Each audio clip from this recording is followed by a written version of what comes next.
Assalamualaikum warahmatullahi wabarakatuh. Selamat datang di channel kumpulan kisah horor. Kali ini saya ingin menceritakan tentang sebuah kisah anak yang hilang namun tidak ditemukan sampai saat ini. Hari itu sekitar pukul 4 sore, Ibu Saodah, wanita yang berusia kurang lebih 35 tahun, sedang mempersiapkan makan malam di dapurnya. Saat Ibu Saodah sibuk memasak, anaknya, Asep, yang saat itu duduk di kelas 4 SD, meminta izin untuk bermain bersama teman-temannya. Sepulang sekolah, memang Asep biasanya bermain bola ataupun permainan lainnya dengan anak-anak tetangga di lapangan kosong di pinggiran desa. Desa tempat Asep tinggal bukanlah desa yang besar. Hanya desa kecil dengan beberapa rumah panggung dan rumah beton semi bilik anyaman khas pedesaan. Saat itu belum ada gadget sehingga anak-anak memang terbiasa bermain di luar rumah. Menjelang maghrib, biasanya Asep sudah pulang lalu mandi dan pergi ke musola di desa untuk mengaji. Tetapi hari itu azan maghrib telah berkumandang dan langit mulai menggelarkan tamaramnya, sedangkan Asep belum juga pulang. Setelah selesai menunaikan sholat maghrib, Ibu Saodah akhirnya inisiatif menyusul Asep ke lapangan yang ditempuh sekitar 5 menit dengan berjalan kaki dari rumahnya. Terkadang ada hari di mana anak-anak bermain sampai lewat maghrib dan baru akan pulang setelah diomeli oleh orang tua mereka. Maklumlah, kalau lagi seru-serunya bermain, bisa sampai lupa waktu. Ketika tiba di lapangan, Bu Saodah tidak mendapati seorang pun di sana. Kemana perginya Asep, batinnya? Dengan rasa khawatir, ia pun bergegas pergi ke musola. Alunan sholawat terdengar saat Bu Saodah mendekati musola. Dicarinya Asep di antara anak-anak sebayanya yang sedang mengaji, tapi Asep tak ada di sana. Ustadz Sofyan yang menyadari kehadiran Bu Saodah mendekatinya dan bertanya, "Cari siapa, Bu?" tanya Pak Ustadz. "Asep datang ke musola tidak, Pak?" tanya Bu Saodah dengan suara yang bergetar. "Tidak, Bu, dari tadi Asep tidak kesini," jawab Ustadz. Pak Ustadz pun membantu Bu Saodah menanyakan Asep pada murid-muridnya. Namun hari ini tidak ada seorang pun yang bertemu Asep sepulang sekolah. Bu Saodah pun mulai panik, lalu kemudian ditenangkan oleh Pak Ustadz yang akhirnya mengantarkan Bu Saodah menuju rumah RT. Anak-anak yang sedang mengaji dititipkan pada Ridwan, salah satu murid yang sudah remaja. Bu Saodah hanya tinggal berdua saja dengan Asep, anak semata wayangnya. Suaminya sudah meninggal beberapa tahun yang lalu. Setibanya di rumah Pak RT, mereka dipersilahkan masuk dan menjelaskan kejadian yang terjadi. Pak RT lalu menceritakan bahwa Asep sempat datang ke rumahnya untuk meminta izin mengambil beberapa buah mangga di halamannya. Di halaman rumah Pak RT memang terdapat satu pohon mangga yang besar dan buahnya selalu ranum. Menurut penuturan Pak RT, Asep datang bersama 2 orang anak sebayanya sekitar pukul 4:30 sore. Pak RT belum pernah melihat kedua anak yang datang bersama Asep tersebut, sehingga Pak RT menyimpulkan mungkin 2 anak tersebut datang dari desa sebelah atau mungkin saudara Asep. Namun, ada yang aneh dari kedua anak tersebut. Kulitnya nampak lebih putih dan pucat dengan lingkaran hitam yang samar-samar di sekitar mata. Setelah Pak RT mengizinkan anak-anak tersebut mengambil mangga di halamannya, ia masuk ke dalam rumah dan meninggalkan anak-anak memanjat pohon. Dari situ, Pak RT tidak lagi melihat Asep. Bu Saodah nampak sangat pucat dan syok mendengarnya. Ia merasakan ada hawa dingin di tengkuknya yang membuat bulu kuduknya merinding. Ia meminta bantuan Pak RT untuk mencari anaknya yang hilang. Pak RT pun segera memberitahu beberapa warga untuk mencari Asep bersama-sama. Bapak-bapak mulai ramai berkumpul di depan pos ronda yang berdekatan dengan rumah Pak RT. Mereka membawa senter dan kentongan musola dan pos ronda kemudian berpencar memanggil-manggil nama Asep, menyisir desa dan semak-semak sekitar desa sambil membunyikan kentongan. Bu Saodah diperintahkan Pak RT menunggu di rumahnya ditemani dengan Bu RT.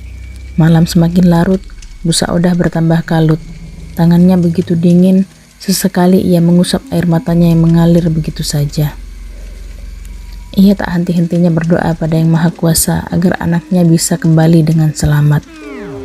Sekitar jam 1 dini hari, Pak RT dan warga akhirnya memutuskan untuk pulang setelah tidak berhasil menemukan Asep. Bu Saodah yang menangis sesenggukan ditenangkan oleh Bu RT. Pencarian akan dilanjutkan besok pagi. Bu Saodah pun pulang ke rumah dalam keadaan pasrah. Malamnya, tentu saja Bu Saodah tidak bisa tidur sama sekali. Di benaknya hanya terbayang wajah Asep. Pagi pun datang. Beberapa orang membantu Pak RT untuk mencari Asep. Tapi warga yang datang tidak sebanyak tadi malam, karena sisanya harus pergi untuk bekerja. Salah satu warga mengusulkan pada Pak RT untuk mendatangi Mbah Anom yang merupakan orang pintar dari desa sebelah untuk membantu proses pencarian. Pak RT pun pergi dengan salah satu warga ke rumah Mbah Anom. Di depan rumah, Mbak Anom tampak sedang duduk di kursi bambu yang berada di teras sambil meminum kopi hitam dengan cangkir besi loreng khas cangkir tempo dulu. Pak RT pun dipersilakan masuk dan mulai menceritakan tentang kejadian hilangnya Asep. Mbah Anom tampak memejamkan mata sambil sesekali mengerutkan kening. Ia pun berkata bahwa Asep berada di tempat yang gelap, sempit dan lembab. Kemudian dia menanyakan apakah ada sumur kering yang sudah tidak terpakai di sekitar desa. Pak RT pun menjawab bahwa memang ada sumur yang sudah tidak terpakai dan terletak di sebelah utara desa dekat dengan semak-semak. Setelah mendapat informasi itu, Pak RT langsung melesatkan motornya dan memberitahu warga untuk mencari di sumur tersebut. Betapa mengejutkannya warga ketika memang ada Asep di dalam sumur tersebut sedang meringkuk di dasar sumur. Warga pun turun untuk mengangkat tubuh Asep. Tubuhnya pucat dan sangat dingin, tidak ada aliran darah yang mengalir sama sekali. Bu Saodah yang mengetahui hal tersebut langsung menerobos kerumunan warga dan terpaku menatap anaknya yang telah tiada. Ia pun menangis dengan histeris sambil memeluk Asep. Warga yang menyaksikan kejadian itu menatap iba Bu Saodah. Siangnya, warga membantu Bu Saodah mengurus jenazah Asep dan memakamkannya. Acara pemakaman berjalan dengan lancar, disusul dengan acara tahlilan pada malam harinya. Setelah warga pulang, di rumah hanya tersisa Bu Saodah dan beberapa kerabat yang menginap. Bu Saodah terlihat sangat terpukul atas kehilangan anaknya. Berkali-kali ia jatuh pingsan dan menangis sambil menyebutkan nama anaknya. Malam semakin larut. Bu Saodah mencoba mengikhlaskan kepergian anaknya walau berat.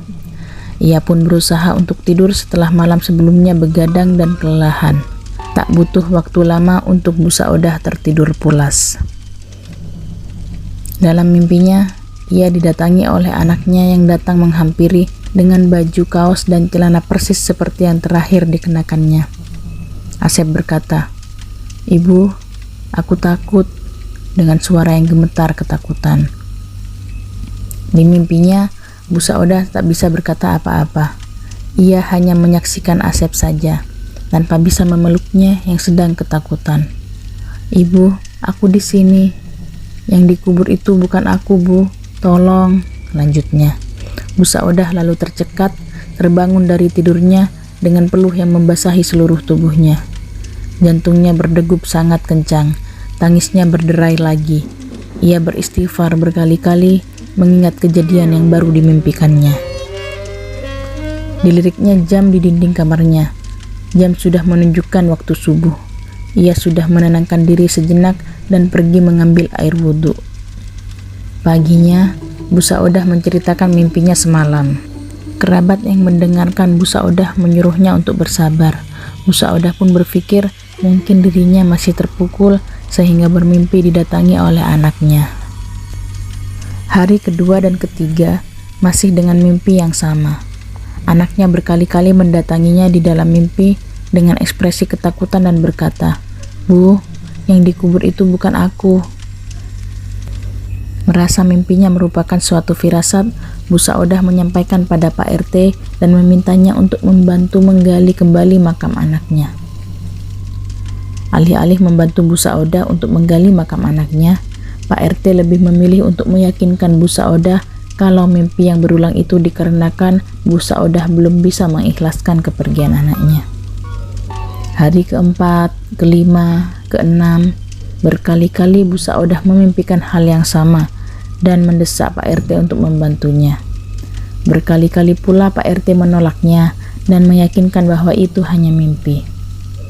Hari ketujuh, Bu Saudah merasa tidak sanggup lagi melihat anaknya yang ketakutan di dalam mimpi.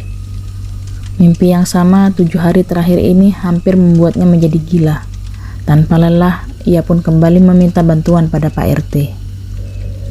Pak RT pun akhirnya luluh dan menuruti Bu Saudah untuk membantu menggali makam anaknya. Sejujurnya, selain karena iba dan tidak tega melihat Bu Saudah yang semakin hari makin terpuruk dengan kesedihannya, dalam batin Pak RT, ia pun penasaran dengan apa yang akan terjadi bila makam itu digali. Siang itu, Bu Saudah, 2 orang kerabatnya, Pak RT dan Bu RT, serta 2 orang penggali kubur datang ke makam Asep. Makamnya tampak masih baru dengan taburan bunga yang sudah mengering di atasnya. Setelah dipersilahkan oleh Bu Saudah, 2 orang penggali kubur pun mulai menggali. Bu Saudah berusaha setegar mungkin menahan air matanya.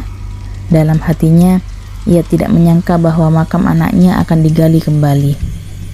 Beberapa menit menggali, kain kafan Asep mulai terlihat. Kedua penggali pun memperlambat penggaliannya, tidak ingin merusak kain kafan Asep. Setelah selesai menggali, kedua penggali tersebut merasa heran melihat bentukan kain kafan yang membungkus Asep. Tapi mereka tidak berkomentar apa-apa dan mulai mengeluarkan jenazah Asep yang dibantu oleh Pak RT serta 2 orang kerabat Bu Saudah.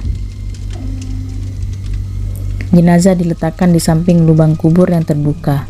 Bu Saudah menahan sesenggukan tangisnya dengan kedua tangan yang menutupi mulutnya. Semua yang ada di situ merasa heran dengan bentukan kain kafan Asep yang lurus dan sangat kaku. Pak RT dan salah satu kerabat Bu Saudah mulai membersihkan bagian muka jenazah Asep yang tertutupi oleh tanah. Mereka pun terheran-heran dan dengan cepat membuka tali pengikat dan kafan yang membalut jenazah Asep.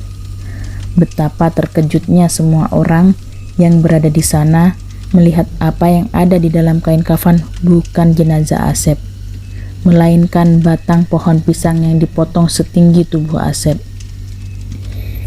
Bu Saudah langsung lemas dan pingsan seketika. Kejadian ini pun dengan cepat tersebar ke seluruh penjuru desa, bahkan sampai ke desa-desa lain. Hingga saat ini, tidak ada yang tahu pasti di mana keberadaan Asep. Ada yang bilang Asep diculik makhluk gaib. Ada yang bilang juga Asep dijadikan tumbal pesugihan. Entahlah, yang pasti Asep sudah tidak pernah datang lagi ke dalam mimpi Bu Saudah. Demikian kisah horor hilangnya seorang anak yang bisa saya ceritakan. Semoga bisa mengambil pelajaran dari kisah ini. Wassalamualaikum warahmatullahi wabarakatuh.